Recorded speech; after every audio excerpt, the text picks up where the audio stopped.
जैसे ही नोटिफिकेशन निकला सितंबर 2024 में, तो उसके बाद सितंबर, अक्टूबर, नवंबर, दिसंबर, जनवरी, फरवरी, मार्च, अप्रैल, मई, जून, आपने देखिए कितने महीने गिना दिए।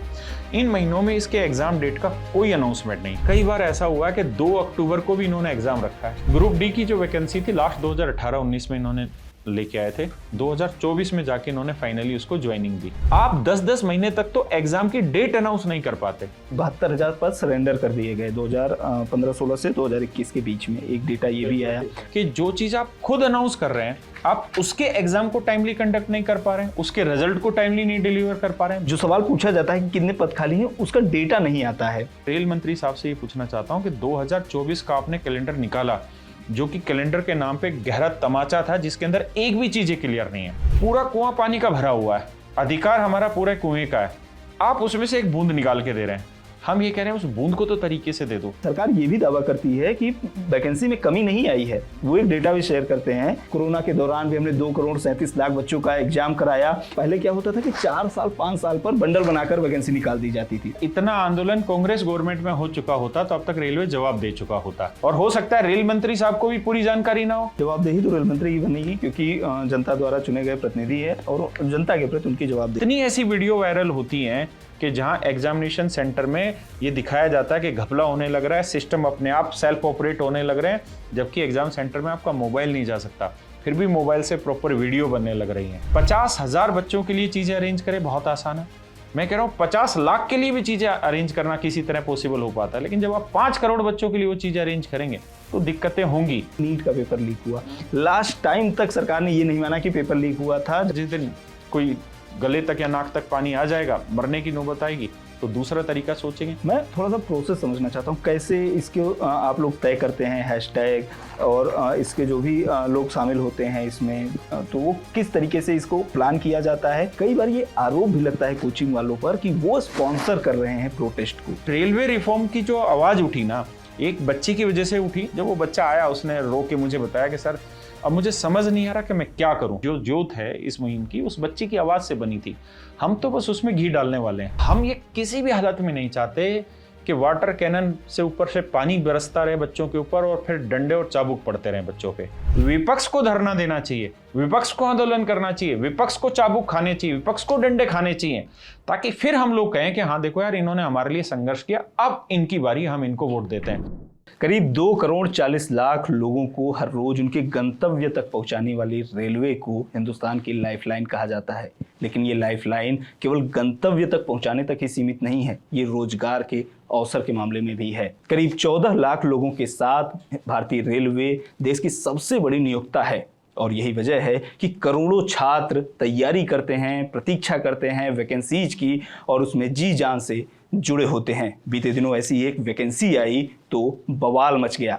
अगर आप सोशल मीडिया चलाते होंगे तो रेलवे रिफॉर्म्स आपकी आंखों के सामने से जरूर गुजरा होगा। ये रेलवे रिफॉर्म्स इन्हीं रेलवे के नौकरियों की तैयारी करने वाले छात्रों की एक मुहिम है। क्या मांग है उनकी, किस तरह के रिफॉर्म्स की बात कर रहे हैं, इसी मुहिम को समझने के लिए हम आए हैं करियरविल कोचिंग के संचालक राकेश यादव जी के पास, और उनसे समझेंगे कि इन छात्रों की क्या मुहिम है, क्यों रेलवे रिफॉर्म्स की मांग हो रही है, क्या इनकी डिमांड्स हैं, और ये मुहिम कहां तक पहुंची है, क्यों इसको आगे बढ़ाया जा रहा है। तो बहुत बहुत स्वागत है सर आपका खबरगांव समाचार चैनल के इस वीडियो में। धन्यवाद सर आपका भी, और इस चैनल पर जुड़े जितने भी दर्शक हैं उन सभी को भी नमस्कार, थैंक यू। सर मेरा सबसे पहला सवाल ये है कि ये रेलवे रिफॉर्म्स क्या है, किस तरह के सुधार की मांग आप लोग कर रहे हैं। सर रेलवे रिफॉर्म जो है वो बेसिकली बच्चों के लिए भी ज़रूरी है और रेलवे के लिए भी ज़रूरी है। और ये रिफॉर्म में हम मांग क्या रहे हैं, सबसे पहली जो हमारी मांग है वो है एनुअल कैलेंडर। एनुअल कैलेंडर होता क्या है कि जब भी कोई बोर्ड, जैसे भारत में बड़े बड़े जो बोर्ड हैं जो एग्ज़ाम कंडक्ट कराते हैं केंद्र सरकार में, एक है UPSC union public service commission, एक है स्टाफ सिलेक्शन कमीशन जिसे एसएससी बोलते हैं, और एक है आईबीपीएस जो बैंकिंग के लिए होता है, और एक होता है रेलवे बोर्ड। ये ऐसे बोर्ड हैं जो केंद्र सरकार में नौकरियां देते हैं। लेकिन तीनों बोर्ड को अगर आप देखें, यूपीएससी, एसएससी, आईबीपीएस, ये लोग क्या करते हैं कि पहले जिस भी दिन साल का शुरुआत होती है उसके आसपास ही अपना एक कैलेंडर जारी करते हैं और पूरे साल की योजना निकालते हैं कि भाई हमारा जो सिविल सर्विस का एग्जाम है, ये एक एग्जाम का नोटिफिकेशन हम जनवरी महीने में निकालेंगे, इसका जो प्रीलिम्स एग्जाम होगा वो मई महीने में होगा, इसका मेंस का जो एग्जाम होगा अगस्त महीने में होगा। यानी एक एक चीज का बिल्कुल शेड्यूल वे में तरीका होता है। तो उससे क्या होता है कि एक बच्चा जब तैयारी करना स्टार्ट करता है तो उसको पता है कि यूपीएससी में इस साल कौन कौन सी वैकेंसी आनी है या एसएससी में कौन कौन सी वैकेंसी आनी है और वो एग्जाम कब कब होने हैं। उसको पता है कि प्रीलिम्स अगर 20 जुलाई को होना है तो मेंस होगा नवंबर में। उसको पहले से माइंडसेट तैयार है पूरी तरीके से, वो अपनी तैयारी उसी हिसाब से करता है। रेलवे इकलौता ऐसा बोर्ड है जिसने आज तक कभी कैलेंडर दिया नहीं। फरवरी 2024 में पहली बार कैलेंडर निकाला और जब ये कैलेंडर निकाला तो उस कैलेंडर को फॉलो नहीं किया और ना ही वो कैलेंडर सही तरीके से निकाला गया। इन लोगों ने एक भी एग्जाम के बारे में ये नहीं कहा कि इस एग्जाम का नोटिफिकेशन इस महीने में निकालेंगे। पहली चीज इन्होंने कहा कि नोटिफिकेशन 4-4 महीने का गैप दे दिया कि जुलाई से नवंबर में नोटिफिकेशन आएगा। एक ये कहा गया कि जनवरी में निकालेंगे, फिर जो है अप्रैल में निकालेंगे, फिर जुलाई में, फिर अक्टूबर। इन्होंने एग्जैक्ट डेट नहीं दी, मंथ भी एग्जैक्ट नहीं दिया। इन्होंने एक इंटरवल दे दिया, जुलाई से नवंबर में हम ये नोटिफिकेशन निकालेंगे। वो नहीं निकला, वो चला गया और आगे। दूसरी चीज, जब आप नोटिफिकेशन निकाल रहे हैं या एनुअल कैलेंडर निकाल रहे हैं तो साथ ही साथ आपको एग्जाम की एटलीस्ट एक्चुअल डेट आप नहीं दे सकते हैं, तो टेंटेटिव डेट तो आपको देनी होगी। टेंटेटिव डेट मतलब अगर आप बच्चा कोई फॉर्म अप्लाई कर रहा है तो उसे पहले से पता होना चाहिए ना कि मेरे इस चीज का एग्जाम जुलाई महीने में होना है। इन्होंने कोई टेंटेटिव डेट नहीं दी। अब हालात ये है कि 2024 फरवरी में जो वैकेंसी आई थी, अब 2025 जुलाई आ रहा है, एक भी भर्ती में ज्वाइनिंग नहीं दी है। सारी की सारी भर्तियां जो है अभी पेंडिंग चलती चली जा रही हैं। तो जब आप कोई वैकेंसी फुलफिल ही नहीं कर पाएंगे क्योंकि आपके पास पूरा शेड्यूल क्लियर नहीं है। और इसमें एक और दिक्कत आती है, आपको समझाता हूं। जैसे अभी एनटीपीसी अंडर ग्रेजुएट लेवल का नोटिफिकेशन निकाला, जब हम लोगों ने 3-4 ये वीडियो लगातार बनाई और रेलवे पे दबाव बनाया तो रेलवे ने क्या किया कि एनटीपीसी अंडर ग्रेजुएट लेवल का नोटिफिकेशन दे दिया। थोड़ा सा एनटीपीसी भी समझा दीजिए, क्योंकि वो एनटीपीसी और जो कंपनी एनटीपीसी को लेकर लोग थोड़ा सा कंफ्यूज नहीं, वो अलग चीज है। ये नॉन टेक्निकल पॉपुलर कैटेगरी की पोस्टें होती है। किस तरह की नौकरियां आती हैं इसमें, ये भी बता दीजिएगा सर। सर, एनटीपीसी की जो फुल फॉर्म होती है वो होती है नॉन टेक्निकल पॉपुलर कैटेगरी, और इसमें मोस्टली ग्रुप सी की वैकेंसी होती है। खासकर जैसे असिस्टेंट स्टेशन मास्टर हुआ या ट्रेन कलेक्टर टाइप हुआ, ट्रेन टिकट कलेक्टर जो होते हैं इस तरीके की होती है, जिसे हम टीटी बोलते हैं, ऐसी वैकेंसी है। और इसका जो नोटिफिकेशन निकला अंडर ग्रेजुएट लेवल का, वो निकला आपका सितंबर 2024 में, और वैकेंसी जो थी वो 3300 के आसपास वैकेंसी थी, और लगभग 63 लाख यानी 60 लाख से ज़्यादा फॉर्म इस वैकेंसी के भरे गए। अब क्या हुआ कि जैसे ही नोटिफिकेशन निकला सितंबर 2024 में, तो उसके बाद सितंबर, अक्टूबर, नवंबर, दिसंबर, जनवरी, फरवरी, मार्च, अप्रैल, मई, जून, आपने देखे कितने महीने गिना दिए। इन महीनों में इसके एग्जाम डेट का कोई अनाउंसमेंट नहीं, कोई अता पता नहीं कि इसका एग्जाम कब होना है। अब जैसे ही ये मुहिम आगे बढ़ाई, हमने रेलवे रिफॉर्म की और वीडियो वगैरह बना के दबाव बनाया, तो रेलवे ने 2 जुलाई की रात को नोटिफिकेशन निकाला कि हम 7 अगस्त से एग्जाम कंडक्ट कराने जा रहे हैं एनटीपीसी अंडर ग्रेजुएट लेवल का। तो पहला सवाल तो मेरा ये है कि अगर आप कोई नोटिफिकेशन स्टार्टिंग में जब एग्जाम का निकालते हैं तो आपको तभी टेंटेटिव डेट तो एटलीस्ट देनी चाहिए। बाकी बोर्ड तो एग्जैक्ट डेट देते हैं कि हम इस डेट से एग्जाम कंडक्ट करा रहे हैं, आप एटलीस्ट टेंटेटिव डेट तो दे ही सकते हैं। अब आपने रैंडम आके दबाव में आके तुरंत डेट अनाउंस कर दी। उसका खामियाजा बच्चों को क्यों भुगतना पड़ता है? सर, जब बच्चा तैयारी करता है ना तो किसी एक एग्जाम को डेडिकेटेड नहीं करता तैयारी। बेसिकली क्या होता है कि जितने भी एग्जाम होते हैं, वनडे क्वांटिटी एग्जाम होते हैं गवर्नमेंट जॉब के, सब में कमोबेश लेवल थोड़ा बहुत ऊपर नीचे चलता है। एसएससी, बैंक सारी चीजों की वो तैयारी करता है। अब हुआ क्या है कि इसी ड्यूरेशन में जो इन्होंने एनटीपीसी अंडर ग्रेजुएट लेवल की डेट दी, इसी डेट पे अब एसएससी सीजीएल का एग्जाम क्लैश होने लग रहा है। तो बच्चों के सामने दिक्कत ये आएगी कि जिन बच्चों का सेम टाइम पे वो एग्जाम फंसेगा कि वो ग्रेजुएट एसएससी सीजीएल वाले को चुने या फिर एनटीपीसी अंडर ग्रेजुएट लेवल को। जबकि जितने भी बोर्ड है उनमें एक बहुत अच्छी चीज ये है, आप बैंकिंग का उठा लें, आप यूपीएससी उठा लें, एसएससी उठा लें, इनकी डेट्स आपस में कभी भी क्लैश नहीं होती, और रेलवे की भी नहीं होनी चाहिए, क्योंकि रेलवे एक बहुत बड़ा बोर्ड है जिसमें बहुत सारी वैकेंसी आती है। तो सबसे पहली दिक्कत तो इनकी ये कि ये डेट अनाउंस नहीं करते। जब नोटिफिकेशन निकाला उसके 8, 9, 10 महीनों तक ये अता पता नहीं रखते। उसके बाद फिर ये एट रैंडम निकालते हैं और फिर कहते हैं कि 30 दिन में एग्जाम है। अब जब ये 30 दिन में एग्जाम कंडक्ट कराने की सोचते हैं तो ये इतना जल्दी में वो दबाव में काम करते हैं। पीछे कई बार ऐसा हुआ है कि 2 अक्टूबर को भी इन्होंने एग्जाम रखा है, बाद में इनको होश आया क्या, अरे 2 अक्टूबर तो कोई इंपॉर्टेंट तारीख है, फिर ये एग्जाम को रीशेड्यूल करते हैं उसमें। तो ये छोटी छोटी गलतियां ये लोग बार बार करने लग रहे हैं। आप मेरा पॉइंट समझ पाए? तो हम इसलिए डिमांड कर रहे हैं, हमारे लिए ही नहीं, बच्चों के लिए ही नहीं, रेलवे के लिए जरूरी है कि उनके पास पूरी प्रक्रिया साफ तौर पर हो कि हमें किस महीने में नोटिफिकेशन निकालना है, किस महीने में एग्जाम 1 होगा 2 होगा और कब तक हम इसको फाइनल रिजल्ट दे देंगे। ऐसा ना हो कि आप पीछे जैसे 5-5 साल आपने लगा दिए और आप ज्वाइनिंग नहीं दे पाए, इस बार भी यही काम होना शुरू हो जाए तो फिर उस चीज़ का बच्चों में क्रेज होता ही नहीं। आपने बहुत सारी ऐसी रीलें या कहानियां सुनी होंगी कि कोई बच्चा पीसीएस की तैयारी कर रहा था, उसने एग्ज़ाम दिया और उसके बाद उसकी शादी होगी, बच्चे हो गए, वो घर में मजदूरी करने लग रहा है कहीं और, तब उसको पता चलता है कि वो तो एसडीएम बन गया। तो वो हालात यहाँ रेलवे में एटलीस्ट ना हो। ठीक है, तो ये कैलेंडर की एक मांग हो गई आपकी, और इसके अलावा किस तरह के रिफॉर्म्स की बात आप कर रहे हैं? दूसरी हमारी जो मांग है वो एक ग्रुप डी की वैकेंसी होती है। तो उस ग्रुप डी की जो वैकेंसी थी लास्ट 2018-19 में इन्होंने लेके आए थे, 2024 में जाके इन्होंने फाइनली उसको ज्वाइनिंग दी। 18 से लेके आप 24 समझ सकते हैं। तो पीछे इन्होंने एक नोटिफिकेशन निकाला था कि भाई आगे से ग्रुप डी की जो वैकेंसी होगी इसमें आईटीआई वाले बच्चे ही अप्लाई कर पाएंगे। आईटीआई होती 2 साल की, उसमें अलग अलग ट्रेड से बच्चा आईटीआई करता है। तो बहुत सारे बच्चों ने आईटीआई कर ली और वो बहुत सारे बच्चों की जो संख्या है वो लगभग 40 लाख बच्चे जिन्होंने आईटीआई की। तो वो बच्चे जो 2018 के नोटिफिकेशन पे थे, उन्होंने अगले 6-7 सालों में 40 लाख बच्चों ने आईटीआई कर ली और सोचा कि अब अगली जब भी वैकेंसी आएगी तो हमें मौका मिलेगा, क्योंकि हमने टाइम इन्वेस्ट कर दिया 2 साल की आईटीआई करने में, पैसा लगा दिया और एक उम्मीद लगा दी।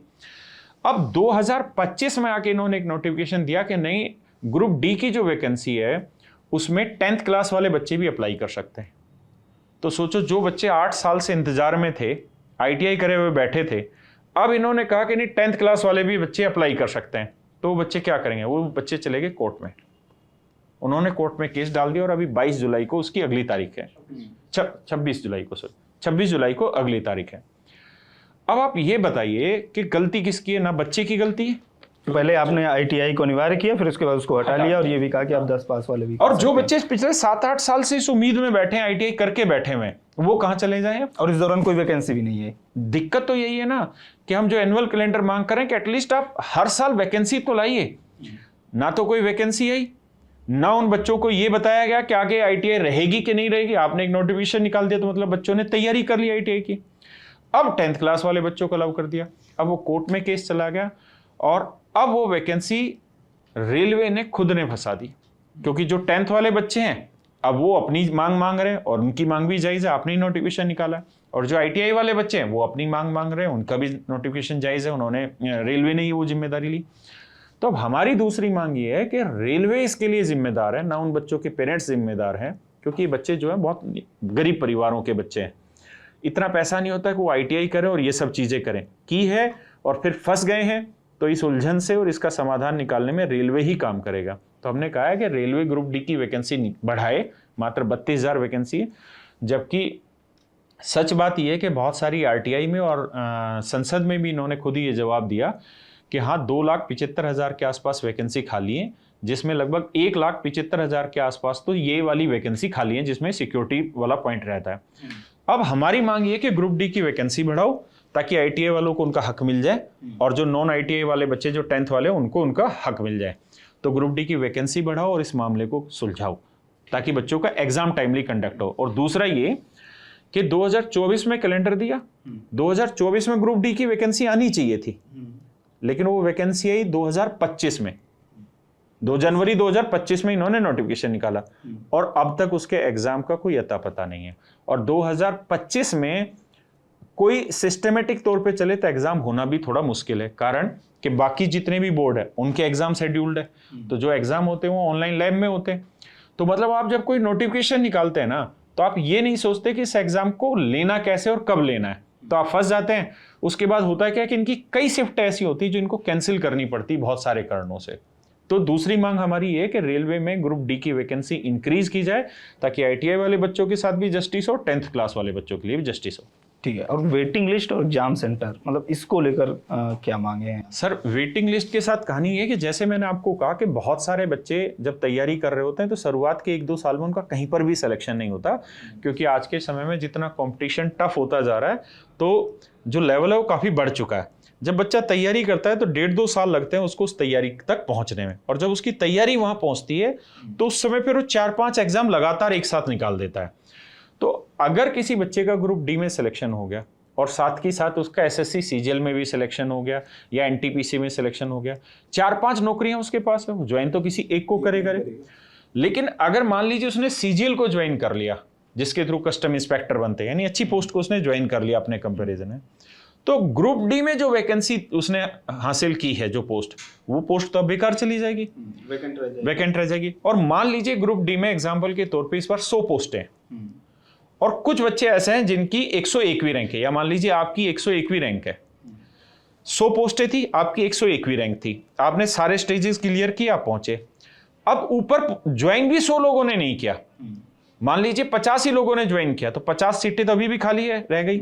आपका हक ये बनता है कि आप इतनी दूरी चल के गए हैं तो आप कम से कम अपनी पोस्ट तो लें। जो पीछे क्लियर करके आए हैं एग्जाम, जो वेटिंग में है लड़के, लेकिन रेलवे क्या कर रहा है, इनको वापसी से 0 पे लाओ। यानी आपने जो मेहनत की, जो सर्कल आप लेके गए, रेलवे वापसी से नीचे फेंक दे रहा है, और जो सीटें खाली है वो खाली रह जाती, जो खाली रह जाती है वो खाली रह जाती है, उनको भरा नहीं जाता। और यही हमारी डिमांड है कि सिस्टमेटिक तरीके से, पारदर्शी तरीके से करना क्या चाहिए कि इनको वेटिंग लिस्ट रिलीज करनी चाहिए, ताकि जो वैकेंसी आप 32,000 वैकेंसी एग्जाम्पल के तौर पे है, तो 32,000 एटलीस्ट भरी जाए और वो वेटिंग लिस्ट चले और पारदर्शी तरीके से चले, ताकि हर बच्चे को जो उसकी मेहनत है वो मिले। क्योंकि आपको एक रेस पार करनी थी, वो आपने पार कर ली, बस जो टॉप 100 बच्चे थे उसमें आप नहीं पहुंच पाए, तो 101वीं रैंक पे भी पहुंच गए, तब भी आपका सिलेक्शन है। तो जैसे आपने बताया कि इन रिफॉर्म्स की ज़रूरत क्यों है, लेकिन क्या आपको लगता है कि ये क्यों बार बार, जैसे आपने कहा कि कई बार जानबूझ के ऐसा लगता है कि किया जा रहा है कि 2 अक्टूबर को रख दिया जा रहा है, या फिर लंबे समय तक आप एग्ज़ाम की डेट ही नहीं बताते, क्यों इस तरह की चीज़ें हो रही, क्यों लंबे समय तक वैकेंसीज लटकी रहती हैं, उन पर कोई कार्रवाई नहीं होती है, उन पर कोई एक्शन नहीं लिया जाता है, मतलब इसके पीछे क्या वजह देखते हैं? देखो, मुझे तो ये लगता है कि शायद कहीं इच्छा शक्ति की कमी है, अदरवाइज ऐसा भी होता है, पोस्ट ही नहीं भरना चाहते हैं, हो सकता है इच्छा शक्ति की दिक्कत हो, या हो सकता है कि वो स्किल्ड ना हो, प्रोफेशनल स्किल ना हो, या हो सकता है कोई इंटेंशन ऐसी हो जो ये बता नहीं पा रहे हो। अब कई बार ऐसा होता है कि 3 मार्च से एग्जाम है, लेकिन 28 फरवरी को ये कहते हैं कि हम एक डेट का एग्जाम आगे रीशेड्यूल कर रहे हैं। मान लीजिए ईद पड़ रही है एग्जाम्पल के तौर पे, तो ये त्योहार ऐसे तो है नहीं कि जो आपको पहले से नहीं पता, आप भूल सकते हैं कि 2 अक्टूबर को छुट्टी होती कि नहीं होती। तो ये ऐसी चीजें जो सबको पता है, ये सब ऐसी चीजें सबको पता है, इनको क्यों नहीं पता? और दूसरी चीज ये है कि आप एग्जाम जब नोटिफिकेशन निकालते हैं, और कोई भी बोर्ड अगर आप ले लें, इसके साथ साथ मैंने 3 और बोर्ड बताए, उनकी प्रक्रिया इतनी साफ सुथरी है कि सर 8 से 9 महीने में वो लोग ज्वाइनिंग दे रहे हैं। तो कोई बोर्ड ऐसा जो 8 से 9 महीने में ज्वाइनिंग दे रहा है, आप 10-10 महीने तक तो एग्जाम की डेट अनाउंस नहीं कर पाते। पहली जो मांग है वो है कि एनुअल कैलेंडर लाया जाए। दूसरी जो मांग है कि ग्रुप डी की वैकेंसी इंक्रीज की जाए, ताकि जो आईटीआई वाले बच्चे हैं उनको अलग वैकेंसी दी जा सके, और जो 10th वाले हैं उनके लिए अलग से वैकेंसी दी जा सके। तीसरी जो हमारी डिमांड है वो ये है कि जो एग्ज़ाम सेंटर है वो 200 किलोमीटर के अंदर के दायरे में होना चाहिए, क्योंकि अभी भी 500 किलोमीटर तक एग्जाम सेंटर आते हैं। और उसकी वजह से होता क्या है, बहुत सारे बच्चे ऐसे हैं जिनको 500 किलोमीटर दूर तक एग्जाम सेंटर मिलता है, जहां पर बहन बेटियों का पहुंचना असंभव हो जाता है एक स्टेज पर, क्योंकि गरीब बच्चा होता है, 20-20 रुपये इनके लिए मायने रखता है किराए का। चौथी जो हमारी डिमांड है वो ये कि वेटिंग लिस्ट लाई जाए, हर एग्ज़ाम की वेटिंग लिस्ट आनी चाहिए, और बिल्कुल ट्रांसपेरेंट तरीके से वेटिंग लिस्ट लाके बच्चों को मौका दिया जाना चाहिए। पांचवी जो डिमांड है कि रेलवे का एक स्पष्टीकरण हर मुद्दे पर आना ज़रूरी है, इनकी एक पीआरओ टीम होनी चाहिए। जितने भी इनके ऊपर धांधली के आरोप लगते हैं वो सारे आरोपों पर ये लोग जवाब दें, तभी जाकर बच्चों को ये संतुष्टि होगी कि एग्ज़ाम ठीक तरीके से कंडक्ट होने लग रहे हैं। छठी जो हमारी डिमांड है वो ये है कि जो फीस का मुद्दा है, आप 500 रुपये एग्ज़ाम की फ़ीस ले रहे हैं और उसमें आप वादा करते हैं कि हम 400 रुपये फ़ीस लौटा देंगे, जबकि ज्वाइनिंग तक भी आप इस फीस को लौटाने का प्रोसेस नहीं कर पाते, और जो बच्चे एब्सेंट रहते हैं उनकी भी फीस नहीं आती है। तो हमारी छठी जो डिमांड थी वो ये है कि फ़ीस टाइमली रिफ़ंड की जाए। सातवीं जो हमारी मुख्य डिमांड है वो ये है कि जो बच्चे आपके स्लो प्रोसेस की वजह से जो आज के समय में ओवरेज हो गए हैं, उन बच्चों को एटलीस्ट 2024-25 की वैकेंसी में मौका दिया जाए, ताकि वो भी इस लड़ाई में लड़ पाएं। आप रिफॉर्म्स की बात कर रहे हैं, एक रिफॉर्म की बात सरकार भी करती है। रेल मंत्री ये कहते हैं कि बहुत सारे ऐसे पद हैं जिनकी अब ज़रूरत ही नहीं है। जैसे जो डेटा आया कि 2,10,000 पद खाली हैं, संसद में ही बताया गया। लेकिन इसके पीछे ये भी चीज़ें सामने आती हैं कि 72,000 पद सरेंडर कर दिए गए 2015-16 से 2021 के बीच में। एक डेटा ये भी आया।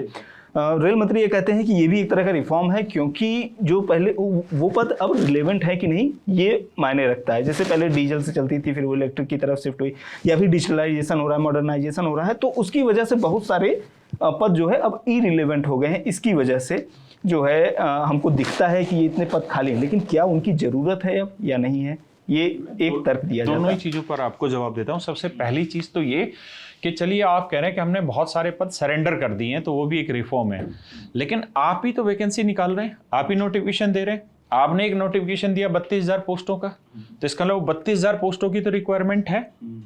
तो आप ये सोचिए कि जो चीज़ आप खुद अनाउंस कर रहे हैं, आप उसके एग्जाम को टाइमली कंडक्ट नहीं कर पा रहे हैं, उसके रिजल्ट को टाइमली नहीं डिलीवर कर पा रहे हैं। दूसरी चीज़, जो वैकेंसी कह रहे हैं कि ज़रूरत उतने लोगों की नहीं है क्योंकि मॉडर्नाइजेशन होने लग रहा है, सच बात है, लेकिन ये भी तो देखिए कि पिछले 2 सालों में मोदी जी ने खुद ने कहा है कि 560 नए स्टेशन बनाए जा रहे हैं।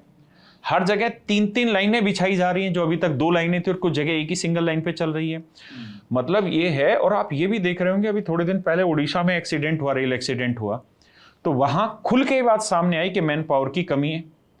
तो आपको रेल चलवानी तो बेसिकली गवर्नमेंट एम्प्लॉय से, ऐसा तो है नहीं कि आप प्राइवेट आदमी लाएंगे और वो रेल चलाएगा। सुरक्षा की जो जिम्मेदारी है वो तो प्राइवेट आदमी नहीं लेगा, वो तो सरकारी आदमी ही लेगा। तो जो हम ये नहीं कह रहे कि आप सारी पोस्टें एक साथ भर दें, आपकी इच्छा नहीं है, लेकिन जितनी आप निकाल रहे हैं कम से कम वो तो तरीके से निकाल दें। अच्छा, एक सवाल इसको लेकर भी कई बार उठता है कि सरकार जवाबदेही से बचती है। हम लगातार, जैसे भी हम डेटा जिस पर बहस कर रहे हैं वो 2022-23 का है कि रेलवे में कितने पद खाली हैं। अभी पिछले कुछ समय के दौरान ऐसा हुआ, संसद के सत्रों के दौरान, चूंकि कई बार ये प्रश्न उठाया जाता है कि रेलवे में कितने पद खाली हैं, इन डिपार्टमेंट में कितने हैं, मतलब अलग अलग विभागों का। लेकिन जो डेटा, जो सवाल पूछा जाता है कि कितने पद खाली हैं, उसका डेटा नहीं आता है, बल्कि उसकी बजाय सरकार ये बताती है कि जो है हमने इतने सारे एग्जाम कराए, इतने सारे जो है स्टेशन बनाए, इतने सारे ये सारी चीज़ें कराई। कितने पद खाली हैं एग्जैक्ट, उनको भरने की क्या टाइमलाइन है, क्या मतलब कब तक वो भरेंगे, ये बात स्पष्ट नहीं हो पाता। तो क्या आपको ये लगता है कि ये मतलब जानबूझकर किया जा रहा है कि ताकि उन पर ये दबाव न पड़े कि जो है इतने पद खाली हैं और आप ये सवाल कर रहे हैं? देखिए सर, मैं फिर से अपने उसी मुद्दे पर आपको लेकर आता हूं कि हम अभी इस बहस में तो पढ़ ही नहीं रहे और पढ़ना ही नहीं चाह रहे कि कितने पद खाली ये बताना चाहते हैं और क्या करना चाहते हैं। हम तो ये कहते हैं कि जो कमिट आप खुद कर दे रहे हैं, जो रेल मंत्री साहब खुद ये बोल रहे हैं कि अब हम एनुअल कैलेंडर लेकर आएंगे। क्यों लेके आएंगे? उन्होंने खुद अपनी वीडियो में कहा कि जब इतना सारा स्टाफ हम एक साथ सेलेक्ट करते हैं तो जो ट्रेनिंग इंफ्रास्ट्रक्चर है वो हमारा उस इतने सारे आदमियों को झेल नहीं सकता, तो हम इतने सारे लोगों को एक साथ ट्रेन नहीं करा सकते, इसलिए हम एनुअल कैलेंडर निकालेंगे ताकि एनुअली एग्जाम कंडक्ट हो। हम इस लड़ाई में अभी है ही नहीं कि आप पार्लियामेंट में कितनी वैकेंसी खाली है ये बोलें। हम तो इस लड़ाई में हैं कि अगर जितनी भी वैकेंसी आप निकाल रहे हैं, क्या वो आप टाइमली कंडक्ट कर रहे हैं? अगर आपने खुद ने ये कहा है, एज ए रेल मिनिस्टर आपने खुद ने ये कहा है कि इस तरीके से दिक्कतें होती हैं और हमें एनुअल कैलेंडर निकालना है, तो मैं रेल मंत्री साहब से ये पूछना चाहता हूं कि 2024 का आपने कैलेंडर निकाला, जो कि कैलेंडर के नाम पे गहरा तमाचा था, जिसके अंदर एक भी चीजें क्लियर नहीं है। आप एक बार बाकी बोर्ड का कैलेंडर देखिए तो सही। दूसरा ये कि 2025 का कैलेंडर कहाँ है? अगर 24 में आपने चलो जैसा भी था आपने निकाला, तो 25 का कैलेंडर कहाँ है? वो भी तो होगा। अब दूसरे वाले सवाल का जवाब कि ये सच क्यों नहीं बता रहे, कितनी वैकेंसी कितनी नहीं, वो मुझे लगता है कि हमारे लेवल पे वो चीज़ बहुत छोटी हो जाएगी।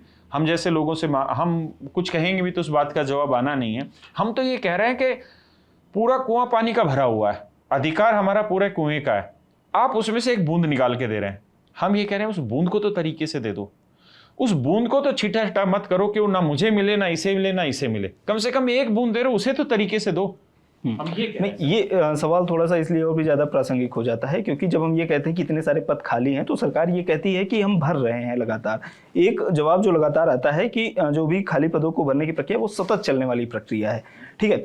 और सरकार ये भी दावा करती है कि वैकेंसी में कमी नहीं आई है। वो एक डेटा भी शेयर करते हैं जिसमें ये कहा जाता है, मतलब मैं संसद में एक रेल मंत्रालय की ओर से दिए गए जवाब को कोट कर रहा हूँ कि उसमें यह है कि 2004 से 2014 तक जो यूपीए की सरकार थी 10 साल तक, उसमें जो है अब 4,11,000 रेलवे में भर्तियां हुई और 2014 से 2024 तक जो एनडीए की सरकार थी उसमें जो है 5,02,000 भर्तियां हुई हैं।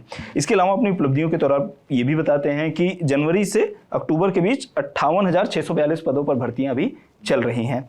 ठीक है, इसके अलावा एक जो आपने अभी शुरू में जिक्र किया था कि 6 साल तक भर्ती चली, उसका भी जिक्र होता है। जो 1,35,000 वैकेंसी आई थी 2019 के शुरुआती दिनों में और फिर वो अभी लास्ट में जाकर, तो उसको इस तरीके से भी शेयर किया जाता है कि भाई कोरोना के दौरान भी हमने 2,37,00,000 बच्चों का एग्जाम कराया और 1,26,00,000 बच्चे जो है कंप्यूटर टेस्ट में बैठे और 1,30,000 की जो वैकेंसी थी उसको पूरा किया गया।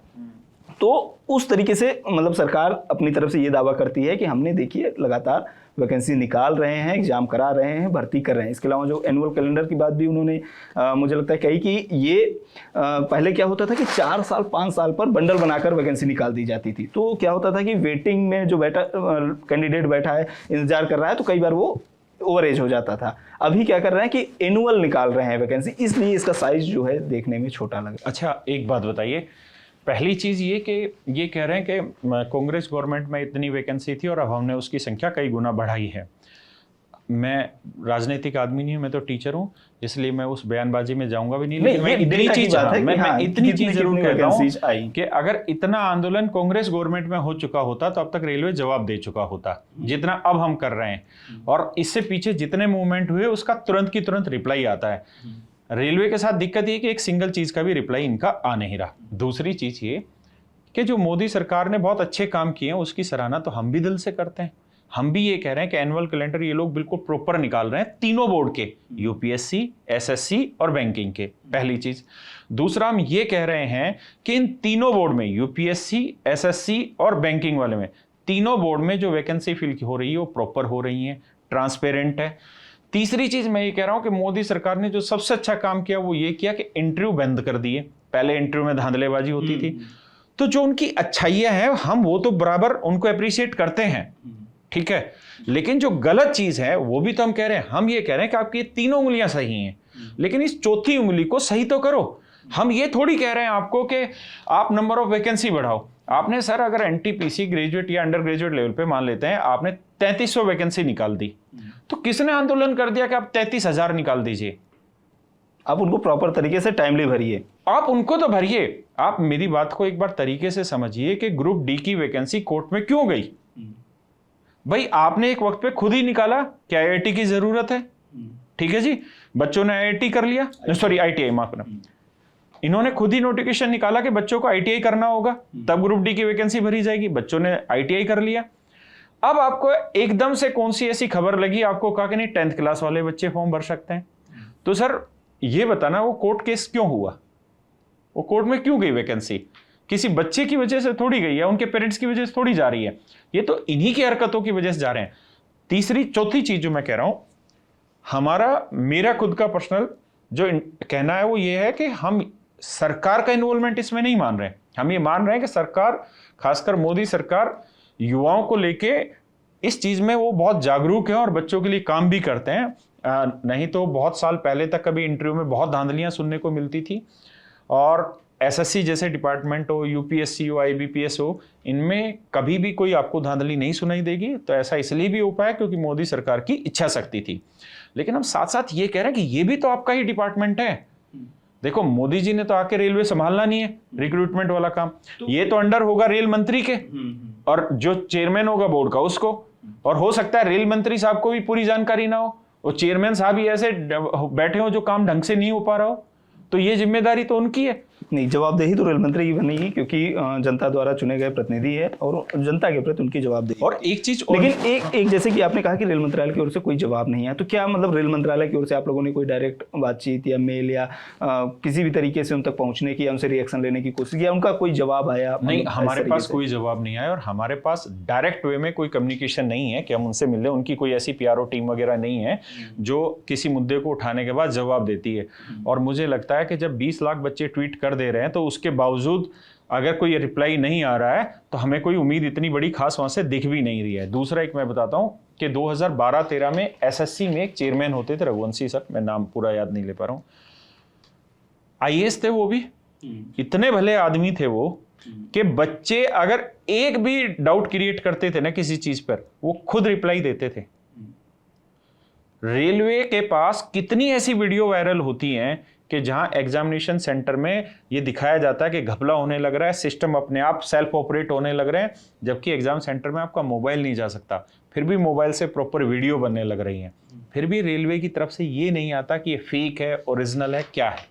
एक ये भी बड़ा समस्या है कि मतलब जब भी हम देखते हैं कोई भी एग्जाम होता है तो एग्जाम हॉल से निकलने के बाद छात्र के मन में ये रहता है कि मैं घर पहुंच पाऊंगा कि नहीं पहुंच पाऊंगा, उससे पहले पेपर लीक की खबर आ जाएगी। कई बार हमने ये देखा है कि ट्रेन में होते हैं बच्चे, कहीं स्टेशन पे होते हैं, फिर पता लगता है कि पेपर लीक हो गया। मतलब पिछले कुछ सालों में ये बहुत फ्रीक्वेंट हुआ है कि हम देखते हैं पेपर लीक, अलग अलग तरीके की धांधली है, ब्लूटूथ हो गया, मुन्ना भाई हो गया, मतलब तमाम तरह की चीज़ें हैं।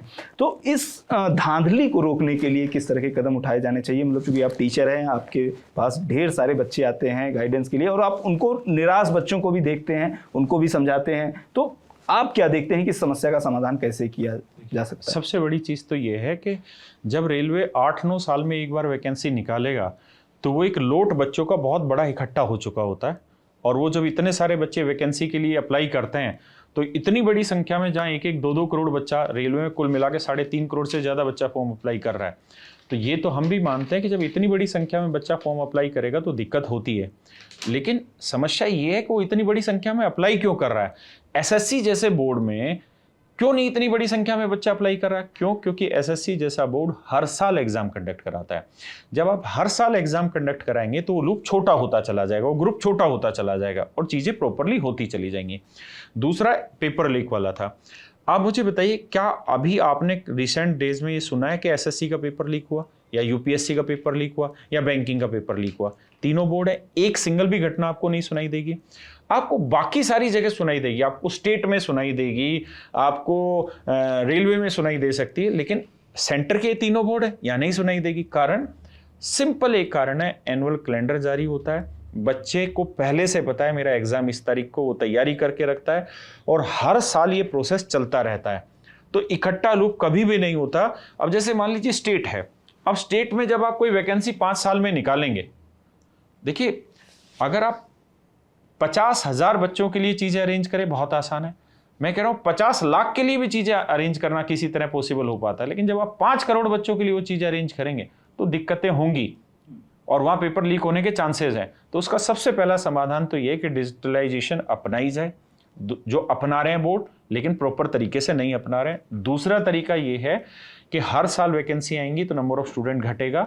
तीसरा तरीका ये है कि हर गलत चीज के ऊपर एक्शन हो, रेलवे उन चीजों को स्वीकारे भी कि हाँ ये चीज गलत हुई और इस चीज पर एक्शन लिया जा रहा है। जैसे यूपी सरकार में बुलडोजर एक्शन हो रहा है, जो पेपर माफिया पकड़े गए हैं उनकी संपत्ति तक कुर्क की जा रही है, उनको मतलब अच्छे लेवल पे उनको पनिश किया जा रहा है। तो डर बैठाएंगे तभी। लेकिन ये कई बार एक्सेप्ट करना भी खतरे की घंटी होता है कि जैसे लोग मानते नहीं, क्योंकि इससे उन पर ही सवाल उठेंगे, उनकी क्षमता बाहर आएगी। क्योंकि अभी हमने देखा जैसे नीट का पेपर लीक हुआ, लास्ट टाइम तक सरकार ने ये नहीं माना कि पेपर लीक हुआ था जब तक वो सुप्रीम कोर्ट से सामने आ नहीं गया। तो ये एक्सेप्टेंस भी तो बहुत मतलब एक तरीके से कठिन वो होता है उन लोगों के लिए। देखो बिल्कुल कठिन है, लेकिन है भी तो अपने ही लोग ना, हैं भी तो अपने ही बच्चे ना, और हमें उनके लिए काम तो करना ही है।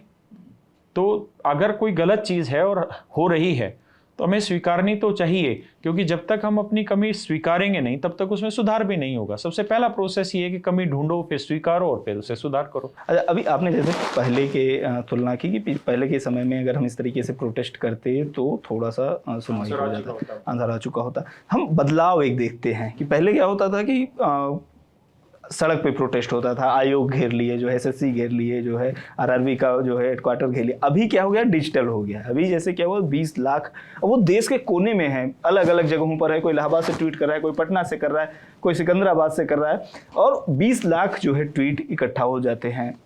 आपको लगता है कि ये वाला ज़्यादा तरीका प्रभावी है या फिर जो सड़क घेर के? क्योंकि हमने देखा कई सारी जगहों पर, जैसे पटना में भी बीपीएससी को लेकर प्रोटेस्ट हुआ, उससे पहले यूपीपीसीएस में आरओ एग्जाम और यूपीपीसीएस को लेकर हुआ था, उस तरीके की चीज़ें भी हैं। लेकिन ये डिजिटलाइजेशन, मतलब एजुकेशन भी डिजिटलाइज हुआ है, प्रोटेस्ट भी डिजिटलाइज हुआ। इस बदलाव को आप किस तरीके से देखते हैं, उसके प्रभाव को भी? देखो पहली चीज़ तो ये कि हम खुद फिजिकल प्रोटेस्ट के समर्थन में नहीं होते हैं। कारण क्या होता है कि अगर फिजिकल प्रोटेस्ट 20-50 लोगों को करना हो तो उसे अरेंज किया जा सकता है, लेकिन जब बड़ी संख्या में फिजिकल प्रोटेस्ट होता है तो उसमें ये पता नहीं होता कि उस भीड़ में कौन उपद्रवी तत्व घुस जाए और उससे शांतिपूर्ण जो प्रदर्शन चल रहा होता है उसे कब उग्र कर दे। और उसका सबसे बड़ा नुकसान क्या होता है कि जब कोई चीज़ उग्र होती है तो पिटते बच्चे ही हैं, पिटने के साथ साथ उनके ऊपर एफआईआर भी होती है, और जैसे ही एक बार सरकारी काम में रिकॉर्ड, सरकारी चीजों में रिकॉर्ड चढ़ गया, आपका नाम चढ़ गया, तो उसके बाद समझो आपके करियर की वाट लग गई, आपको कोई सरकारी नौकरी नहीं मिलनी। दूसरी चीज ये भी है कि एक बार नाम जुड़ गया ना तो आप जीवन खत्म हो जाएगा, आपका केस खत्म नहीं होगा। अभी भी जो रेलवे 2018-19 में जो प्रोटेस्ट हुए थे, आज तक वो कोर्ट केसेस चलने लग रहे हैं, टीचर्स के आज तक फंसे बैठे हैं। अभी बीपीएससी का आंदोलन हुआ खान सर पे, उन पर 10 एफआईआर हो रखी इन चीज़ों की। तो अब हम एज ए टीचर ये चीज़ अपने बच्चों को कभी सजेस्ट नहीं करते कि आप प्रोटेस्ट करो। हम यही कोशिश करते हैं कि जो शांतिपूर्ण तरीका हो सकता है, और देखिए आज के समय में जो असली मुहिम है वो ये कि हम अपने मुद्दे को आम जनता के बीच में ले आएं। आम जनता की जो अदालत है, मुझे लगता है वो आज भी वैलिड है और वो अपनी वैल्यू रखती है। लेकिन आज सोशल मीडिया पे भी आज के समय में कंट्रोल बहुत हो गया है, वीडियो बहुत रोक दी जाती है, एक रीच बनती है, उसके तुरंत बाद उसको डंप भी कर दिया जाता है। तो जैसे जैसे टेक्नोलॉजी बढ़ती है तो उसको रोकने के लिए तरीके भी लोग निकाल रहे हैं और मुहिमों को दबा भी रहे हैं। लेकिन फिर भी एक छोटी सी कहावत है, मैं हमेशा क्लास में कहता हूँ कि हमारी किस्मत का फैसला ये दुनिया नहीं करेगी, हमारी किस्मत का फैसला हम खुद करेंगे, और खुद कब होगा, जब हम सही फैसला लेंगे। तो हम अपना सही फैसला यही ले रहे हैं कि शांतिपूर्ण तरीके से ट्विटर पे कैंपेन करें। अभी रेलवे कोई जवाब देगा तो बहुत अच्छी चीज़ है, नहीं तो हम 10 तारीख को फिर से यही कैंपेन कर रहे हैं, रेलवे रिफॉर्म। देखते हैं कितने दिन तक इस प्रोसेस से बात बनती है, नहीं तो फिर जिस दिन कोई गले तक या नाक तक पानी आ जाएगा, मरने की नौबत आएगी, तो दूसरा तरीका सोचेंगे। लेकिन अभी दूर दूर तक ऐसी इच्छा नहीं है। अच्छा, 2 सवाल है मेरे।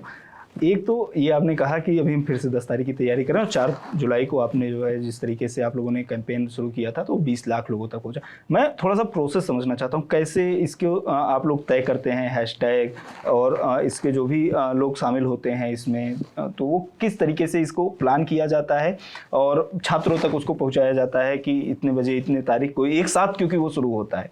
एक सवाल ये। दूसरा एक सवाल ये भी है कि अभी आपने कुछ टीचर्स का नाम लिया जिनके ऊपर केसेस दर्ज हुए। कई बार ये आरोप भी लगता है कोचिंग वालों पर कि वो स्पॉन्सर कर रहे हैं प्रोटेस्ट को, चाहे वो ऑफलाइन हो पहले या अभी डिजिटल प्रोटेस्ट हो। इन आरोपों पर आपका क्या कहना है? ताकि मतलब उनको आरोप इसलिए लगता है कि उनकी वैलिडिटी छात्रों के बीच बनी रहे कि भाई हम आपके साथ खड़े हैं, और वो उसमें अपने मतलब हित खोजते हैं। इस तरह के आरोप भी कोचिंग वालों पर, जैसे एफआईआर ही हुआ अभी। देखिए, दोनों सवालों का मैं जवाब देता हूँ। पहला सवाल आपने पूछा कि ये एक साथ ही मुहिम खड़ी कैसे होती है। हाँ, मतलब क्या प्रोसेस। तो अब देखिए, उसमें जैसे मेरा ही यूट्यूब चैनल है तो उसमें 60 लाख से ज़्यादा बच्चे जुड़े हुए हैं। ऐसे बहुत सारे टीचर्स हैं जिनके बड़े बड़े प्लेटफॉर्म हैं जिन पे बहुत सारे बच्चे जुड़े हुए हैं, यूट्यूब से लेके इंस्टाग्राम पे। तो मेन चीज़ क्या होती है कि आज के समय में जब बच्चे, आपका जो दूसरा भी सवाल था कि जो कोचिंग स्पॉन्सर्ड होते हैं, उसका भी मैं जवाब देता हूँ। देखिए, जब आपके बच्चे के चोट लगती है ना तो आपको बहुत दर्द होता है ना। आपके खुद के बच्चे का अगर कहीं एक्सीडेंट हो जाए ना तो आपको बहुत दर्द होगा, आप कई दिन पीड़ा में रहेंगे। लेकिन आए रोज आप अखबारों में पढ़ते होंगे कहीं बस पलट गई, कहीं ये लोग मर गए, वो लोग मर गए, अभी एयर इंडिया का प्लेन क्रैश हो गया। आपको उतना दुख नहीं होगा कि आपने खाना छोड़ दिया और ये सब कर दिया, जो अपने बच्चे पे होता है। सच ये कि जब हम बच्चों को पढ़ा रहे होते हैं ना तो बच्चे रोज जुड़े हुए होते हैं और उनके साथ अपनापन एहसास हो जाता है। तो उनकी जो प्रॉब्लम है ना वो हमें अपनी प्रॉब्लम महसूस होना शुरू हो जाती है, और जब जब हमें अपनी प्रॉब्लम महसूस होगी ना तो वो दर्द ज़्यादा महसूस होता है। और उस दर्द को फिर संतुलित करने का तरीका ये है कि उस दर्द का इलाज ढूंढा जाए, जिस वजह से दर्द हुआ है उस दर्द के खिलाफ आवाज़ उठाई जाए। तो ये रेलवे रिफॉर्म की जो आवाज़ उठी ना, एक बच्चे की वजह से उठी। एक बच्चा मेरे पास आया, वो 2018 में उसका एग्ज़ाम नहीं हुआ क्लियर, वो तैयारी कर रहा था 16-17 से, लेकिन वैकेंसी है 18 में। अब उसने मेहनत भी की लेकिन नहीं हो पाया सिलेक्शन, क्योंकि मैंने आपको कहा 3.5 करोड़ बच्चा फॉर्म भरता है, वैकेंसी आती कितनी, लाख वैकेंसी नहीं होती टोटल कुल मिला के। तो बाकी जो है वो तो फेल हो जाते हैं बेचारे। लेकिन फेल हो जाते हैं तो ये सोचते हैं कि इस बार मेहनत कम होगी, अगली बार कर लेंगे। जब वो बच्चा 2018 में उसका फेल हो गया तो उसने हिम्मत नहीं आ रही और वो काम लगातार करता रहा। उसने ये सोचा कि कोई नहीं, 18 गया, 19 में आएगी वैकेंसी, 19 नहीं 20 में आएगी। वो वैकेंसी लटकते लटकते आई 25 में। अब वो बच्चा हो गया ओवर एज हो गया तो वो फॉर्म भर नहीं सकता। अब एक बच्चे ने अगर अपनी जवानी के 6-7 साल इस चीज में लगा दिए तो उसके पास इतना हिम्मत थोड़ी रह पाती है कि वो उद्यम कर ले या कोई अपने आप को दूसरी लाइन में झोंक दे, है ना। ये तो वही समझ पाएगा जिसने ये काम खुद किया हो, है ना। जब कोई उस गहराई से किसी चीज में उतर जाता है और फिर वापसी आता है तो बहुत मुश्किल होता है, बहुत कष्टदायक होती है वो चीजें। अगर ऐसा नहीं होता तो लाखों लोग आज के समय में डिप्रेशन में थोड़ी होते हैं। वो तो बहुत बड़ी चीज होती है। जब वो बच्चा आया उसने रो के मुझे बताया कि सर अब मुझे समझ नहीं आ रहा कि मैं क्या करूं, तो हमें ये महसूस हुआ कि यार ये बहुत बच्चों के साथ हो गया ये तो कहानी, और अब जिस बच्चे का नहीं होगा अगले बार पता नहीं वैकेंसी कब आए। तो ये दर्द वहां से उठा हुआ होता है और वहीं से ये मुहिम बनी होती है। असली तो सच मायने में ये जो ज्योत है इस मुहिम की उस बच्चे की आवाज से बनी थी। हम तो बस उसमें घी डालने वाले हैं और उस ज्योत को लंबे समय तक चलाने वाले हैं। तो जो आपका जवाब था वो मैंने फिर से दोहराता हूं कि जब अपना खून निकलता है, अपने का खून निकलता है तो दर्द बहुत ज्यादा होता है और बच्चों से टीचर जुड़ा होता है, इसलिए टीचर को दर्द महसूस होता है, इसलिए आवाज उठाता है। लेकिन कई बार ये घी डालने वाला जो प्रोसेस है उसको अन्यथा ले लिया या वो दूसरे लेवल तक भी चला जाता है। कई बार हिंसा भी हो जाती है, दूसरी तरह की घटनाएं हो जाती हैं जिस पर जो है तमाम तरह के आरोप भी लगते हैं। जैसे भी आपने बताया कि FIR भी हुई कुछ छात्रों पर, कुछ टीचर्स पर। देखिए मैंने तो अभी आपको कहा कि हम किसी भी तरीके की फिजिकल प्रोटेस्ट को अभी हम किसी भी तरीके से सपोर्ट नहीं करते हैं। मैंने उसका कारण भी बताया, चाहते बहुत हैं कि एक सही टाइम पे ही किया जाए, लेकिन हमें ये भी पता है कि जिनके पास पैसा है वो इस चीज़ को बहुत इजीली दबा पाएंगे, और पिछले कई सालों से कोई फिजिकल प्रोटेस्ट कामयाब भी नहीं हुआ है ना। और हम ये किसी भी हालत में नहीं चाहते कि वाटर कैनन से ऊपर से पानी बरसता रहे बच्चों के ऊपर और फिर डंडे और चाबुक पड़ते रहे बच्चों पे। और दूसरी चीज़ ये कि हमारी जो दूसरी मांग है वो विपक्ष से भी तो है। भाई हम मांग रहे हैं सरकार से, सरकार शायद सुन नहीं पा रही, तो आप किस लिए? विपक्ष का काम क्या है? क्या आप ये चाहते हैं कि हम वो मूवमेंट खड़ा करें ऑफलाइन में आके, हम डंडे खाएं, हम FIR कटवाएं अपने ऊपर, और फिर आप आए हमारे पास वोट मांगने के लिए कि देखो तुम्हारे साथ बहुत बड़ा अन्याय हुआ? तो फिर तो धिक्कार है ऐसे विपक्ष पे। सच मायने में विपक्ष को धरना देना चाहिए, विपक्ष को आंदोलन करना चाहिए, विपक्ष को चाबुक खाने चाहिए, विपक्ष को डंडे खाने चाहिए, ताकि फिर हम लोग कहें कि हाँ देखो यार इन्होंने हमारे लिए संघर्ष किया, अब इनकी बारी, हम इनको वोट देते हैं। तो मतलब जो काम सरकार कर रही है वही काम आप बैठ के भाषणबाजी कर रहे हैं, हमारे लिए काम थोड़ी कोई कर रहा है। लेकिन कई बार इस तरह की चीज़ें भी होती हैं कि जैसे प्रोटेस्ट चल रहा होता है तो वहाँ पर पॉलिटिकल लोगों को एंट्री नहीं देते हैं, स्टूडेंट खुद ही चाहते, क्योंकि सरकार फिर ये कहती है कि मामला पॉलिटिकल है या इसको फला पार्टी के लोग सपोर्ट कर रहे हैं। तो इस तरह की चीज़ें भी कई बार सामने आती है। ये वजह कि हमने देखा कि विपक्ष जो है इस तरह की यूथ के खासतौर पर प्रोटेस्ट को जो भी रोजगार को लेकर होती है तो उनको उठाना एक तरीके से उदासीन हो गया, नहीं ही मतलब जा रहे हैं अभी। अगर विपक्ष नहीं उठाएगा तो फिर विपक्ष किस चीज़ के लिए? सही बात है, यात्राओं के लिए थोड़ी विपक्ष बैठा हुआ है। भाई विपक्ष बना कैसे? कुछ लोगों ने तो वोट दिया होगा तभी तो विपक्ष है, नहीं तो जमानत जब्त तो नहीं थी इनकी सबकी। तो हम तो ये कह रहे हैं कि अब बच्चे को हम रोड पे नहीं उतारेंगे, बच्चों के ऊपर FIR नहीं कटवाएंगे, टीचर्स के ऊपर FIR नहीं कटवाएंगे। आप आम जनता के लिए चुने गए हो, आम जनता की आवाज सुनो। और मैं तो अब जैसे बिहार में चुनाव है, मुझे तो प्रशांत किशोर जी से बहुत उम्मीदें हैं। वो कहते हैं कि बिहार से पलायन रोकना चाहिए। वो भी गए थे BPSC के प्रोटेस्ट में, उनका भी वहाँ विरोध हो गया, लड़कों ने कह दिया कि आप नहीं, लड़कों विरोध इसलिए हो जाता है क्योंकि बच्चे आंदोलन करते हैं। हम कह रहे हैं बच्चे क्यों करें, आप करो ना आंदोलन, कोई विरोध ही ना करे। भाई हमारी पहुंच मीडिया तक थोड़ी है, हमें कोई नेशनल न्यूज चैनल थोड़ी दिखाने लग रहा है, और जो दिखा रहा है वो इसलिए दिखा रहा है क्योंकि हम उनके कमेंट बॉक्स में बच्चे भर देते हैं, 10-10 हज़ार कमेंट करते हैं रेलवे रिफॉर्म, तो मजबूर हो जाते हैं उस चीज को दिखाने के लिए। लेकिन आप लोगों के पास तो पूरा तंत्र है, कुछ मीडिया उधर का है तो दूसरा मीडिया आपके पक्ष का भी है, तो कम से कम आवाज को तो बुलंद करो, मदद तो करो। अब आप देखिए 20 लाख बच्चों ने ट्वीट कर दिया रेलवे रिफॉर्म, लेकिन विपक्ष के कितने नेताओं ने ट्वीट कर दिया? मुझे लगता है विपक्ष के 1-2 नेताओं को छोड़ के कोई एक्टिव होगा, तो बाकियों को तो पता भी नहीं होगा रेलवे में रिफॉर्म, ये रेलवे आम रेलवे के लिए कि बच्चों के लिए। हाँ, सरकार की तरफ से जिस तरीके की मतलब उदासीनता दिखाई गई उसी तरीके से विपक्ष भी है। एक सवाल और है मेरा आपसे कि जैसे आपने कहा कि 3 करोड़ लोगों ने फॉर्म भरा जबकि वैकेंसी आई है कुछ हजार। सबको पता है कि कुछ ही हजार लोगों का होगा और वो 3 करोड़ का एक मतलब इतना बड़ा हिस्सा है, देश की इतनी बड़ी आबादी का हिस्सा है, उसको उससे बाहर ही हो जाना है। तो 5 साल 6 साल तैयारी करने के बाद क्या उस बच्चे को इस तरीके से नहीं तैयार किया जाना चाहिए कि आप अगर सेलेक्ट नहीं भी होते हो तो भी आपके सामने कुछ रास्ते रहें, तो भी आप एकदम डिप्रेस ना हो जाए, तो भी आप एकदम से जो है समाज से कट ना जाए, उससे उनको बचाने के लिए भी तैयार किया जाए उस तरीके से मानसिक तौर पर। दोनों चीज़ें समझाता हूँ सर। पहला पॉइंट ये है कि जब हम जन्म लेते हैं तभी हमें पता है कि हमारी मृत्यु निश्चित है, लेकिन हम जीना थोड़ी छोड़ देते हैं उस चक्कर में। दूसरा ये है कि आप कुछ बनना चाहते हैं तो किसी बने हुए को देखकर बनना चाहते हैं, ना कि जो फेल हो गए उनको देखकर बनना चाहते हैं। और तीसरा बिंदु ये है कि हर कोई चाहता है कि मेहनत करके मैं आगे बढ़ूं और सरकारी नौकरी के थ्रू मैं अपने परिवार को उस गरीबी से ऊपर निकालूं। कारण क्या होता है कि जो गरीब बच्चा वो सरकारी नौकरियों में लग रहा होता है, उसका इतना पैसा नहीं कि वो उद्यम करे या कुछ नए सपने सोचे, है ना। उसको ये लगता है कि एक इमीडिएट काम दिख रहा है, मैं अपनी जी जान झोंक के मेहनत करूंगा और सरकारी नौकरी में सिलेक्शन ले लूंगा तो उससे मेरा परिवार बाहर निकल जाएगा। अगली जो चीज है वो ये कि हम बच्चों को ट्रेन करें कि वो कुछ और करें।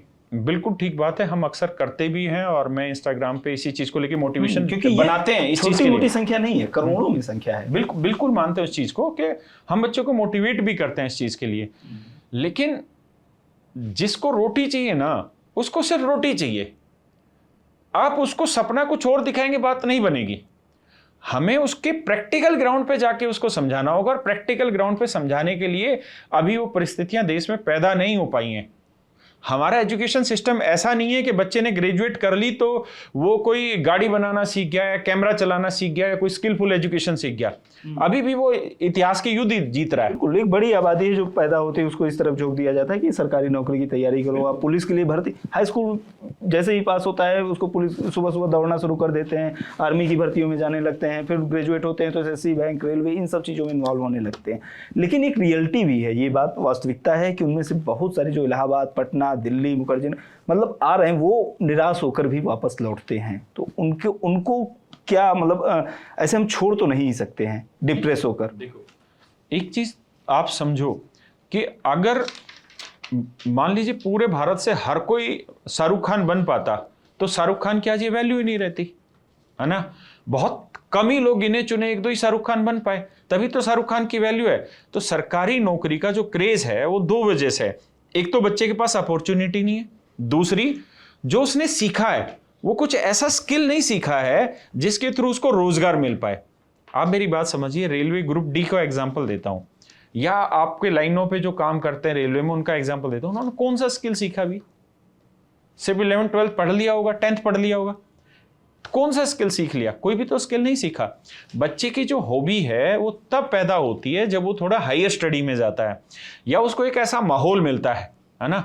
मैंने या आपने कभी क्रिकेटर बनने का नहीं सोचा। क्यों नहीं सोचा? क्योंकि हमारे माँ बाप की बेचारों की हिम्मत ही नहीं थी कि हमें 10 रुपए की बॉल दिला दे। हम क्रिकेटर कहाँ से बन जाते? उनके पास तो एक ही चीज था, ₹1.25 स्कूल की फीस लगती थी, चुपचाप जाके पढ़ ले, तो हम वही पढ़ते थे। अगर हमारे पास भी सुनील गावस्कर जैसा बाप होता कि वो कहता कि रोहन गावस्कर तू खेल जितना खेल सकता है, तो हो सकता हम खेल लेते। तो ये तो सारा परिस्थितियों के ऊपर डिपेंड है। हमारे पास देखिए, अब जैसे हम आप तक पहुंचे, कैसे पहुंचे? हम लोगों ने आप लोगों की वीडियो पे कमेंट किया, हमने आप लोगों को जगाया किसी तरीके से, तो हमारे पास जो साधन थे हमने उसी का इस्तेमाल किया। तो बच्चों के पास जो साधन होते हैं उस साधन के हिसाब से उसको लगता है यार ये अचीवेबल है, मेरे गांव में एक लड़का अचीव कर चुका है, तो अचीव करते हैं। तो रेलवे में नौकरियों की जो क्रेज है वो काफ़ी बड़ा है। हम सब देखते हैं कि रेलवे में नौकरी के लिए लोग तरह तरह से अप्लाई करते हैं। इसके अलावा स्पोर्ट्स कोटा भी होता है और तमाम तरह की सुविधाएं भी होती हैं जिसकी वजह से रेलवे में नौकरियों का इतना क्रेज है। करोड़ों की संख्या में कैंडिडेट्स इसकी तैयारी करते हैं और फिर वैकेंसीज की प्रतीक्षा करते हैं। कुछ उसमें सेलेक्ट होते हैं और बहुत बड़ा एक हिस्सा होता है जो उनसे निराश होता है और अगली बार के लिए तैयारी में जुट जाता है। रेलवे रिफॉर्म्स की ये मुहिम जो है वो क्यों चल रही है, इसके बारे में राकेश यादव जी ने आपको बताया। आपको ये पूरी बातचीत कैसी लगी कमेंट बॉक्स में हमें जरूर बताएं। बने रहिए खबरगांव के साथ।